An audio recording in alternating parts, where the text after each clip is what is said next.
Reef tank বা marine tank আমরা যেই নামে চিনি, বাট ট্যাঙ্ক দেখতে মাশাআল্লাহ, যদিও ব্লু কালার, প্লান্টেড ট্যাঙ্কের মতো না, বাট দেখতে খুবই সুন্দর।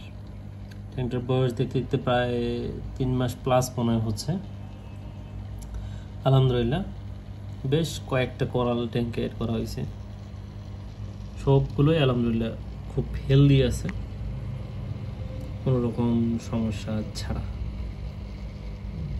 আপনারা যারা ভিডিও দেখছেন তারা জানেন যে আমি লাইট হিসাবে একুয়া কে নাইট V3টা ব্যবহার করি। তো এই লাইটটার যে পারফরমেন্স আমার কাছে অনেক ভালো লাগছে, এবং ভালো লাগছে বিষয়টা এমন না, এটা আসলেই ভালো।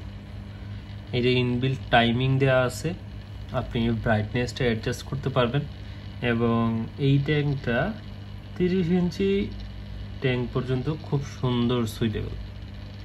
তো আমাদের ট্যাঙ্কটা যেহেতু 1 কিউ, তাই এই লাইটটার ব্রাইটনেসটা অনেক কমায় রাখা হয়েছে। এটা আমি চাইলে অবশ্যই বড় ট্যাঙ্কি ইউজ করতে পারবো। এটার টেম্পারেচার আমি সব সময় ম্যানেজ করার চেষ্টা করি 25 থেকে 27 এর ভিতরেই থাকে, না এর নিচে না এর বাইরে। এটা একটা প্রথমে ছিল আমার একটা কোরাল, যেটা হচ্ছে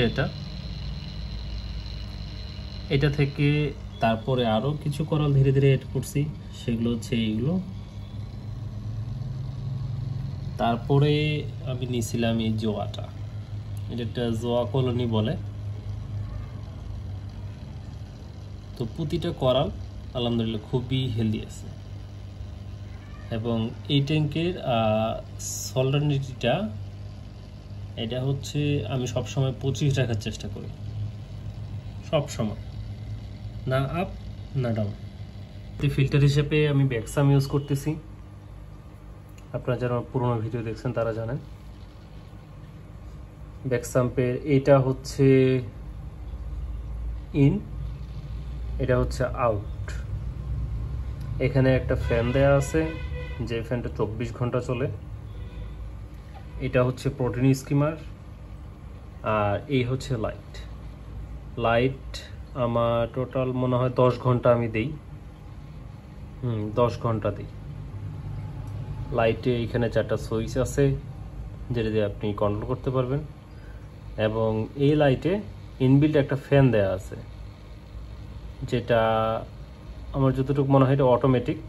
যদি অতিরিক্ত গরম হয় তখন এটা অটোমেটিক বন্ধ হয়ে যায়, বা এরকম কিছু একটা হবে আর কি।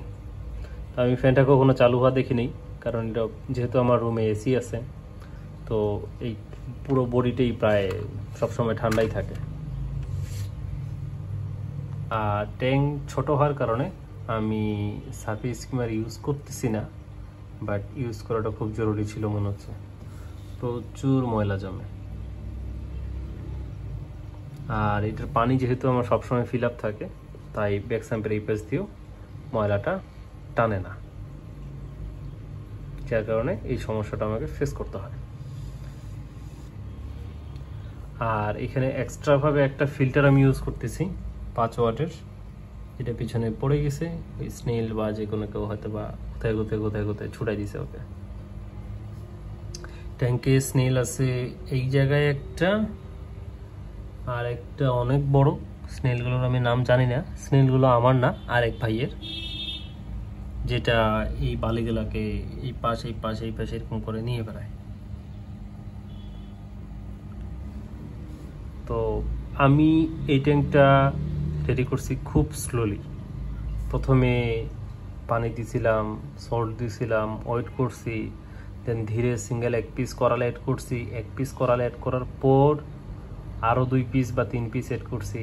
যখন এই 2 পিস 3 পিস বা 4 পিস টেকে গেছে, আমি তারপরে আরও করাল নিছি।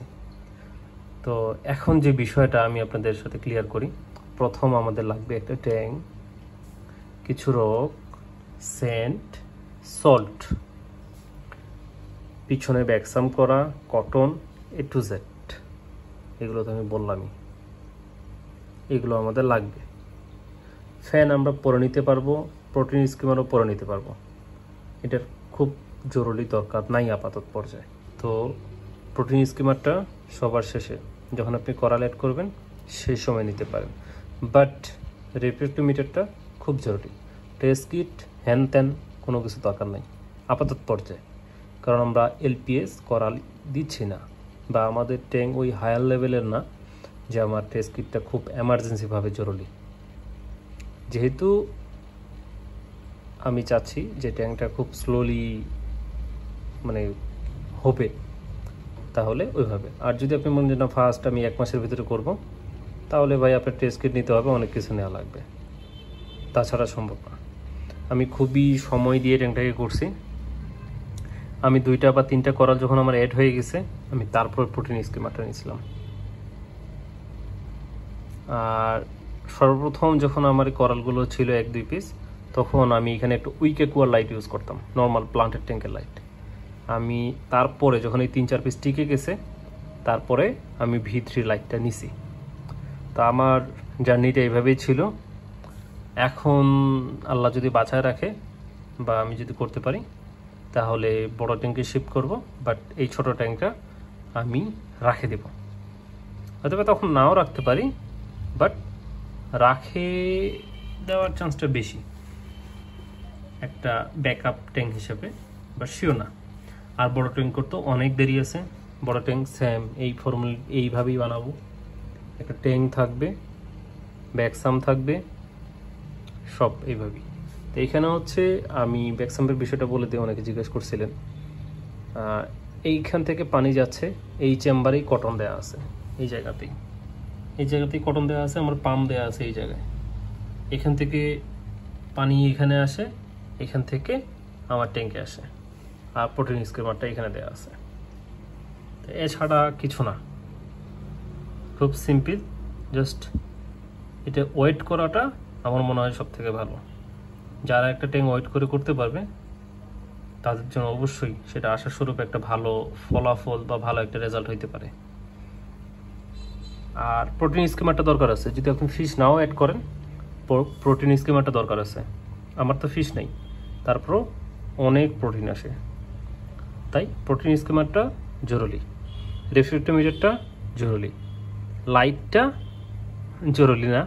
লাইটটা যদি আপনার হাতের কাছে কোনো রকম অ্যাপস কন্ট্রোল লাইট থাকে, সেটা দিয়েও আপাতত 2-4টা করাল আপনি পারবেন, বাট আমি বলবো লাইটটাও আপনি নিতে পারেন। সর্বপ্রথম হচ্ছে আমাদের ট্যাঙ্ক, তারপরে আমরা লাইট নিব, তারপরে রিফ্র্যাক্টোমিটারটা নিব, তারপরে নিব প্রোটিন স্কিমারটা, বাকি টেস্ট কিট যা যা লাগে এইসব।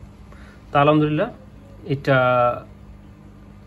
এই ভিডিওটা হয়তো বা আমার শেষ হইতে পারে রিফ ট্যাঙ্ক নিয়ে, কারণ আসলে রিফ ট্যাঙ্কে আমি খুব বেশি জানি না, তাই আমি ডিটেলস আরও অনেক বিষয়গুলো হয়তো আমি এখন বলতে পারবো না।